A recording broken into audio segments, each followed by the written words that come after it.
Since the February 17th revolution, Libya has become a magnet for journalists. One such reporter was الإعلام TV's Lotfi Ghars, who was detained upon arrival. He was detained for over 60 days and placed in solitary confinement over his visa. I drove to Libya. Upon my arrival, Libyan regime forces arrested me and confiscated my equipment. They then took me to jail in Tripoli. Lotfi holds Tunisian and Canadian citizenship. He had informed Press TV that during his detention, neither the Canadian government nor the interim government in Tunisia sought his release.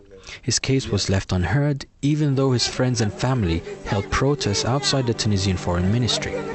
In the end, it was a joint diplomatic initiative by the Iranian and Venezuelan governments that secured his release. The Canadian and Tunisian governments did not do anything about my case. As a Canadian, I feel like a second-class citizen.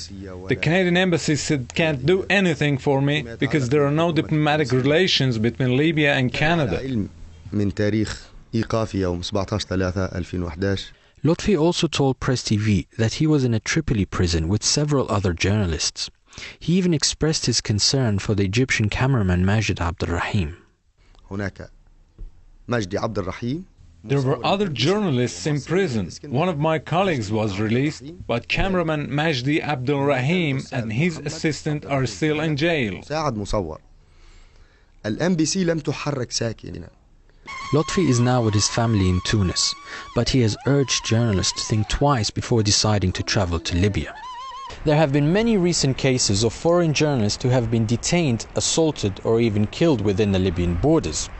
Such cases still occur, as with the recent discovery of the killing of the South African photographer Anton Hemmel. Many journalists, such as Lotfi Ghars, are still brave enough to enter Libya, regardless of the threats that were faced by journalists upon entering Libyan soil.